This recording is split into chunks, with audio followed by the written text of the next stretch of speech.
All right, here we go, guys. The two key players of the Constitutional Convention. Remember, Washington is chosen as chairman. Remember, he wins the war. He disbands the army. One reason that he's chosen is because most of the people beyond Virginia have what for him? Respect. Very good. They respect him. Okay? He sort of transcends this regional conflict between the new states. So he doesn't take part in all the debates. He did get involved when they were proposing the executive. Remember, Hamilton wanted the executive for how long? For life. Good. He pushed for 7 years. That didn't go.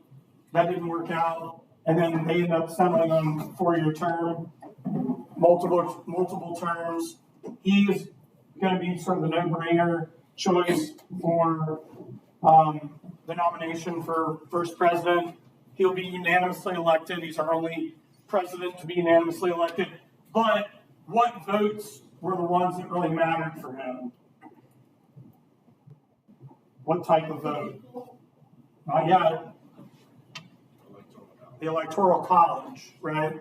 We're going to talk when we get into our next lesson about where the popular vote starts to really make an impact. All right? So, Washington was our chairman. He's sort of like the referee of this convention. And then, arguably the most important person involved in the convention, James Madison, father of the Constitution. Remember, he shows up a week early before the convention to try to garner support for the Virginia plan. He took all of the notes at the convention that provide our historical record of what happened there. He spoke over 200 times. He co-authored the Virginia plan with Edmund Randolph, which became the framework for the Constitution, 3 co-equal branches, executive, judicial, and legislative, with a system of checks and balances. Good job. He'll go on to become one of the main authors of the Federalist Papers. I know Hamilton fans, he didn't write the most, but he wrote some of the most important Federalist Papers that we'll talk about momentarily. He'll go on to become the main author of the Bill of Rights. He writes these in between 1789 and they'll be adopted in 1791. And then he'll go on to become our 4th president. So we'll talk more about Madison as we go into lesson 8. All right. So, constitutional rivals, you have 2 groups that are formed as a result of the Constitutional Convention. You have the Federalists. This is the group that supports the Constitution. They believe in the separation of powers. They believe in checks and balances. They think that a strong national government is what it's going to take for the United States to actually work, because the articles were too weak.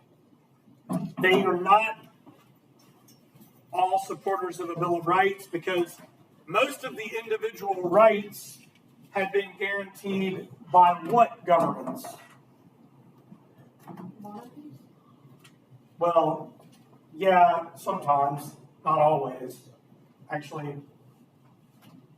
that's a conversation for another time. But what groups during the Revolution and after the Revolution had established individual rights? States. Very good. Remember, Virginia was one of the first, with the Virginia Declaration of Rights, written in June of 1776 by George Mason. The Federalist, better known to us now as the Federalist Papers, are a collection of 85 articles or essays that were mainly published in a couple of New York newspapers. They were written under the pseudonym Publius, which comes from ancient Rome, which basically means the what? the public, right? Hamilton wrote 51 of the 85, and the majority of the rest were written by Madison. Jay wrote a few. They're published in the Independent Journal and the New York Packet. They start to be published from October, just a month after the convention, all the way through August of the next year, and they start to become widely circulated. Hamilton, Madison, and Jay are the main authors. However, there is another group that comes out of the convention known as the Anti-Federalists. They opposed the Constitution. They thought that a strong central government would take away or usurp the power of the states.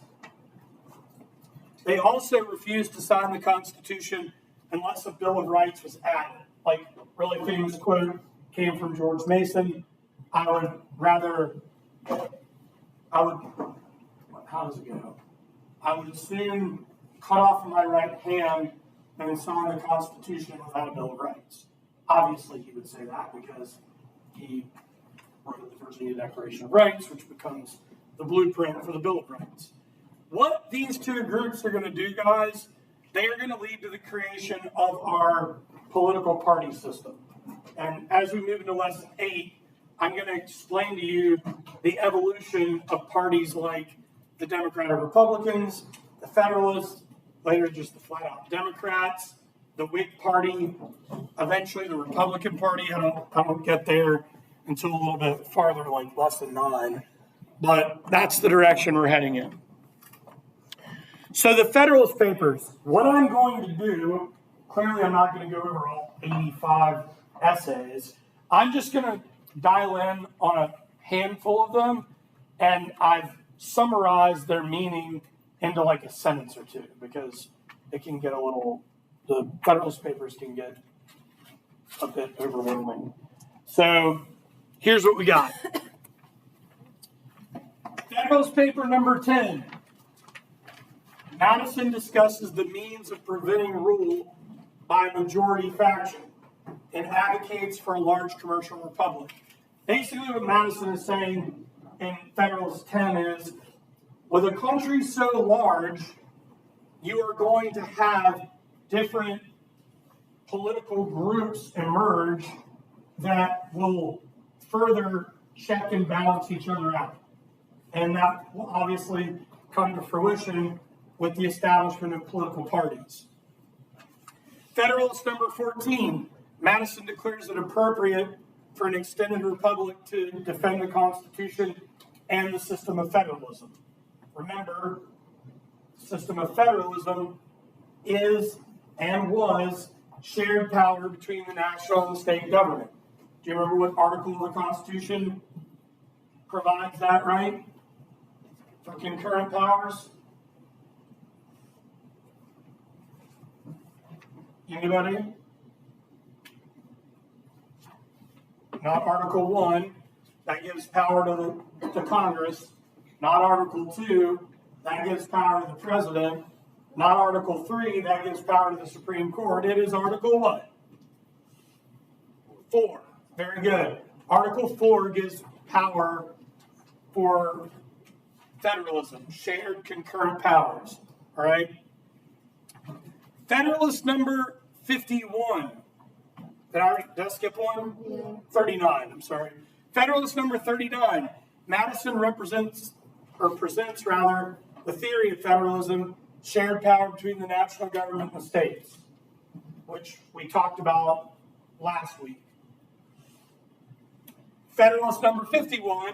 Madison argues for checks and balances in an essay often quoted as the greatest of all reflections on human nature. In fact, most historians would agree, and political scientists, that number 10 and number 51 are two of the most brilliant pieces of American political philosophy. There's a pretty good chance, hint, hint, wink, wink, that you all will be breaking some of these down when you get to your gov class, notably number 51. Often, at like in a high-level government class, number 51, the understanding the system of checks and balances is dissected. Federalist number 70, got to give Hamilton some love now, makes the case for one chief executive, a what? President, very good. Federalist number 78, Hamilton lays out the doctrine of judicial review by federal courts in relation to review of federal law and or executive acts. And as we talked about before, this is complicated because the Supreme Court has the ability to determine whether laws are or are not constitutional. But there have been times in American history where executives have ignored Supreme Court rulings. It's not often, but it's happened. Again, we're back to checks and balances. And there's been many times where the Supreme Court will reject or refute executive orders. We've seen this happen a number of times. And we'll be investigating this as we move forward in the course. And then Federalist 84, Hamilton makes the case that there's no need to amend the Constitution by adding a Bill of Rights. Basically because the Constitution already protects individual rights, and the states, as you all explained, they've already established their own sets of individual rights or declarations of rights. What Hamilton and some of the Federalists believed was that the Bill of Rights would be redundant. But as we know, the Bill of Rights are going to be the ultimate compromise to get this thing across the finish line, as we've discussed before. Any questions about the Federalist Papers? That wasn't so bad, was it? Not horrible. Okay, so your Federalist position. The Federalists favored a strong national government that shared some power with the states. This is called concurrent power. But who has the supreme power? National. Very good. Anybody remember what? Does anybody remember what article of the Constitution allows for supremacy? We already know what 1 is. 2, 3, 4. It's not 5, but 6. Article 5 of the Constitution allows for amending. Article 6, that deals with supremacy of national law. This is also often referred to as the Supremacy Clause. They argued that checks and balances in the Constitution prevented any one of the 3 branches from acquiring too much power. But my question to you is, have there been times in American history where one branch has been more powerful than the others? Yes, it's happened. It has happened. All right? We'll talk about that as we move forward, especially when we get into the age of Andrew Jackson. He really expands the power of the executive branch. They believed that a strong national government was necessary to facilitate interstate commerce, trade from state to state. We're going to talk about the challenge that is made on that. Also, to manage foreign trade, national defense, and to establish foreign relations. They argued that a republic could survive in a territory as large as the United States because numerous political factions would emerge, which they will, and those are our political parties. Now, not everybody was on board with factions. Washington is a good example of this. In fact, in Washington's farewell address, he's going to warn about political factions. But guys, in a democratic republic, if you give everyone freedom of speech, press, religion, assembly, petition, and all these things, and all these individual liberties, is everyone going to agree? Absolutely not. I mean, if we sat down right now and went through like a speed dating round where we all got to know each other quickly, right? And like talked about our points of view politically, we would probably realize that a lot of us have a ton in common and a lot of us don't. And that's not uncommon in a democratic republic. It's just part of it. That's just the natural process of a democratic republic. Political factions are going to form. They also argued that a national Bill of Rights would be redundant or repetitive, and that the states dealt with that. But this is going to be the deciding factor for making the Constitution become ratified at the state level.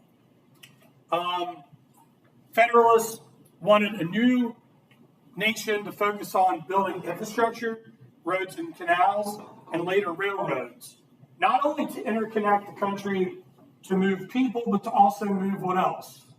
Goods. Very, very good. All right. Also, an industrial economy, manufacturing. Why? Where are all of our manufacturing wants coming from at this point? Good. It's coming from Europe. If you don't move forward with manufacturing, what system are you still stuck in? You're on the right path. Yeah, mercantilism, right? You're still stuck in the mercantile system. Monarchy is not a bad answer there, okay? They also want to establish a national banking system. That's going to be Hamilton's baby, right? But it looked a whole lot like England's banking system.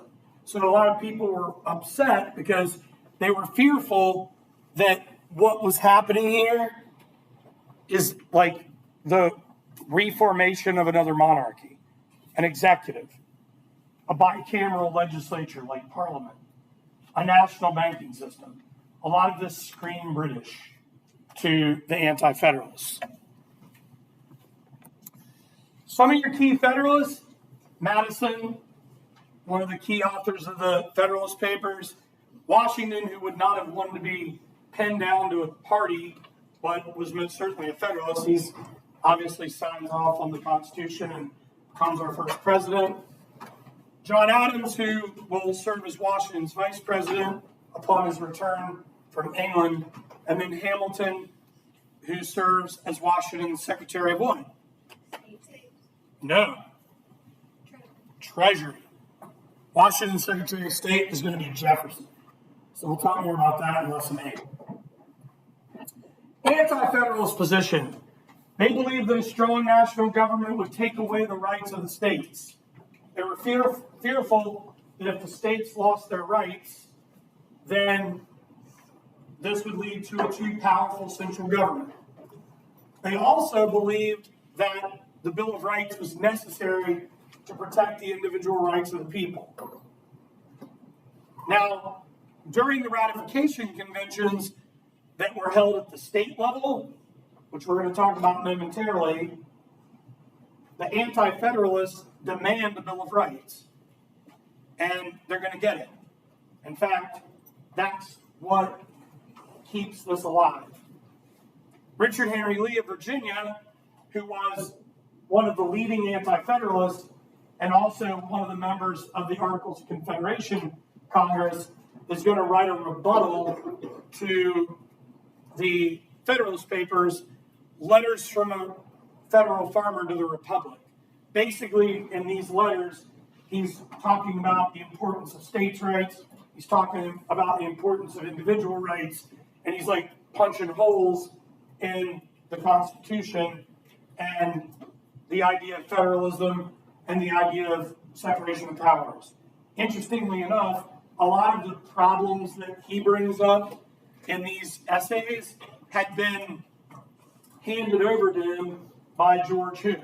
Not Washington, but Mason. Very good. By George Mason.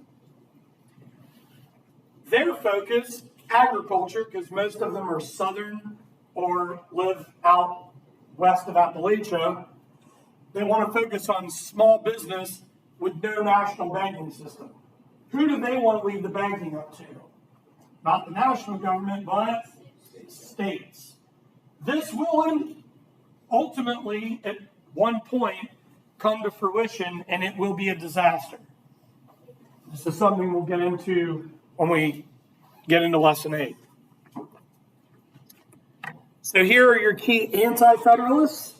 George Mason of Virginia, author of the Virginia Declaration of Rights, Patrick Henry, Mr. Liberty or Death, and Richard Henry Lee, author of the rebuttal to the Federalist Papers, Letters from a Federal Farmer to the Republic. Okay, so let's talk about the clash. I just need to kind of set the scene before we get into this. So give me like a minute or two. After the Constitutional Convention convenes, less than 2 weeks later, there is a congressional meeting of the Articles Congress held in New York. But the problem with Congress at this period of time, these meetings were not heavily attended because they couldn't get anything done. So there's a contingent of people who were at the Constitutional Convention that show up in New York and are basically like, okay, guys, we got a new Constitution. What do you think? And the members of the Articles of Congress are like, we're not happy about this. Because how many states in the Articles of Congress had to vote to end it? All of them. Very good. But for the Constitution, how many do they need to approve the Constitution? Close. More than half. 9 of 13 had to ratify. So they're in like gridlock here. Have y'all ever heard of the word quorum before? Anybody ever heard that? This is your vocabulary word of the day. There was not a large enough quorum. There's not enough representatives there. And oh, guess what? Rhode Island didn't have people there yet again. And they don't have a large enough quorum to make a decision. So they kind of get muscled in to allowing copies of the Constitution to be passed to the states for the states to make their decision. Reluctantly, they agree to this. Now, mind you, there are people in the Congress under the Articles that know that this needs to end and that they've got to replace it. But not all of these members of Congress, i.e. Richard Henry Lee of Virginia, were present at the Constitutional Convention. So now copies are going to be sent off to the states. And the states are going to have to go through an election process where they will elect people from their states to vote whether they are going to ratify the Constitution. The reason I'm taking 2 to 3 minutes to explain this is often we get sort of blinded by the lights of this era and we're like, yeah, they just signed the Constitution and that was that. We just all moved on with our lives and here we are. Guys, 42 people of 55 are changing the government for 2.5 million people. This is a revolutionary moment and one that is contentious. It is a wonder that what didn't break out as a result of this? A civil war. And a lot of people were worried about that. So, copies start to be sent around. The people are a little bit shocked because if you were educated in this period of time, or even had a limited amount of education, you thought that the Articles were just being patched up. You didn't think that you were getting a brand new government and one that, bless you, kind of resembled a little bit of a monarchy, right? So, now it goes to the states. They're going to have to figure this out. As we've talked about, the Federalists proposed this stronger central government. The Anti-Federalists are demanding a Bill of Rights. Most of your Federalists are coming from New England and the Middle Atlantic. These are like more well-educated commercial merchants. People, like a good example of like a Federalist stronghold was Pennsylvania.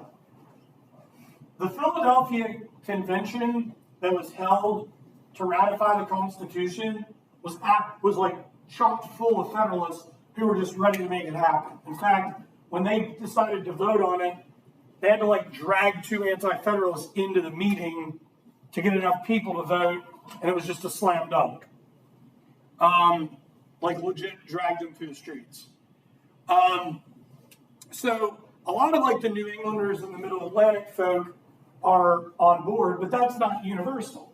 There's still people in New England and the Middle Atlantic, like some of the most influential people in Boston, people like Sam Adams and John Hancock, were leery. There were representatives in New York that were leery. I mean, not everybody was in line with Hamilton. So, same thing goes with the South. The South was predominantly anti-federalist, but there were Federalists in the South. I mean, Washington and Madison were both supporters of the Constitution. So the anti-federalists, mostly farmers, states' rights devotees, a lot of Southerners, a lot of slaveholders. This is where Hamilton, like, in my opinion, his greatest contribution comes on the heels of all this, and it's going to be the report on public credit. Hamilton fans, you're out there. Room where it happens, room where it happens. No, I'm talking about the room where it happens. We've heard this song. Yes? And if you haven't, we need to watch Hamilton. The whole premise of that musical number is based on the aftermath of the report on public credit, where Hamilton's like, we need a national bank, we need to assume state debts, and we need to have a strong treasury. That very much resembles England. And if we don't, this is all going to fall apart. So the Southerners, in the room where it happens, to get on board here, agree to the assumption of state debts if the capital moves from New York to where? DC. Very good. Now, it does have a little layover. I don't know if you realize this. There's a short little layover where the capital is in what city? Just a short little layover. It's in Philly for like a little bit of time. Between New York and DC, it was in Philly. So, we're going to talk more about the report on public credit in lesson 8. Do you guys have any questions up to this point? Is everybody good? Highly recommended book, as I mentioned before, Founding Brothers by Joseph J. Ellis. Chapter 2 of this book, if you like Hamilton and you like that song or that number, highly recommend reading chapter 2 so you can actually understand what that meeting was about in the room where it happens, where Burr was all bent out of shape that he wasn't invited. And then on the right there, the report on public credit by Hamilton. Now, Hamilton wrote this in 1789 and presented it in 1790, but it had been in the works for quite a while. So now this thing moves to the states. Delaware was the first to ratify pretty quickly. Next was Pennsylvania.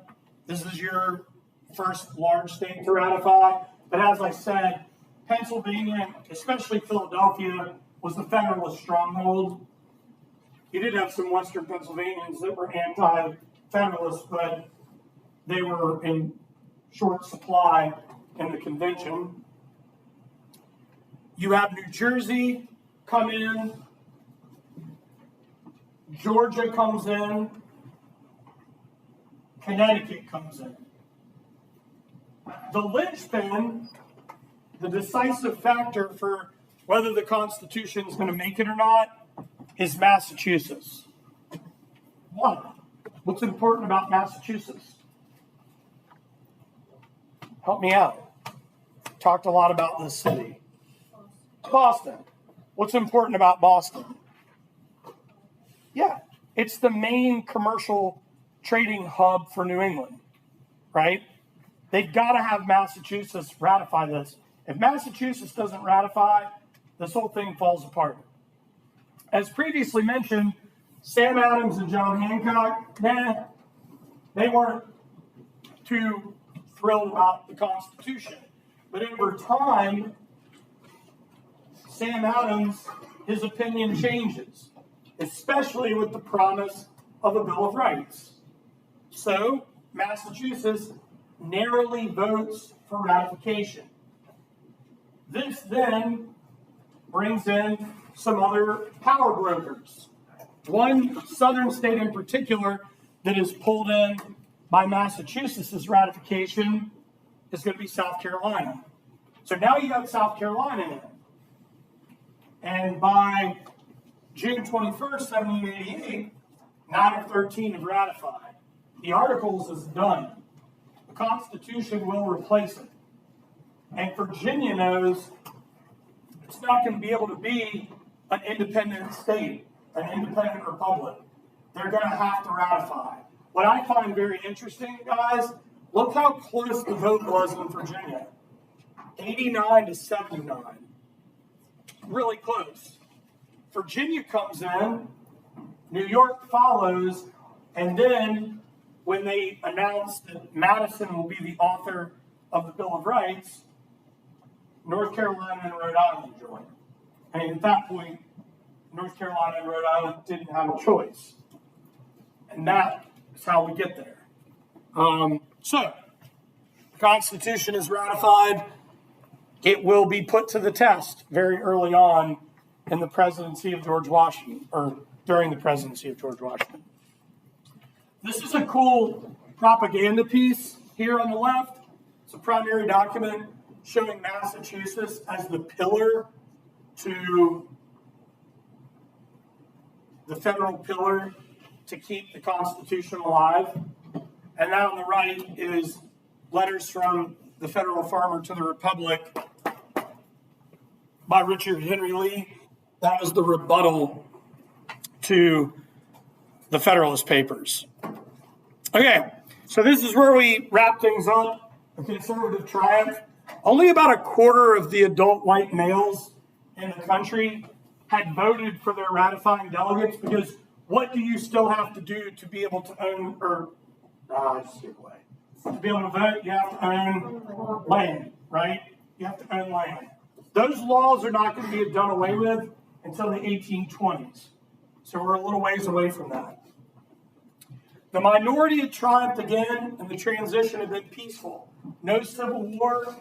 Now, we are going to have another rebellion that we're going to deal with that will test the Constitution. It's called the Whiskey Rebellion. Anybody ever heard of that before? I'm going to teach you about it in lesson 8. Conservatism was victorious. Safeguards had been put up against mob rule.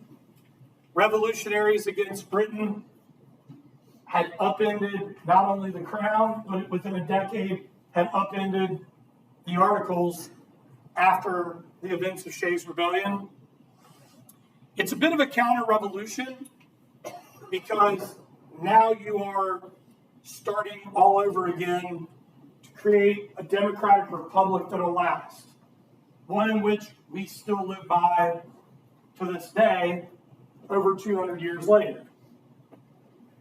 Federalists believed that every branch of government effectively represented the people, and obviously the anti-federalists believed their only representation existed in Congress. As we talked about before, there will be times in our nation's history where these branches have too much power, but they have the ability through Articles what to check each other. Article what, and what? Article 1, 2, and 3. Very good. They can check each other through Article 1, 2, and 3. In the U.S., conservatives, liberals, moderates, and radicals all champion the heritage of this document and of the founders. How many times have you heard a conservative or a liberal position and it's followed by, this is what the founders would have wanted? We heard that before? No? Start listening. Often, I'm serious, often when people get hot and heavy about public or political policy, they take it all the way back. This is what the founders would have wanted. On both sides. All right? The right, the left, the middle, everybody goes back to these principles. The Bill of Rights, written in 1789 by largely Madison, was added in 1791. And this is also the birth of the political party movement, which, as I said before, we'll deal with in lesson 8. Any questions? Is everybody good? All right. Awesome. So, let me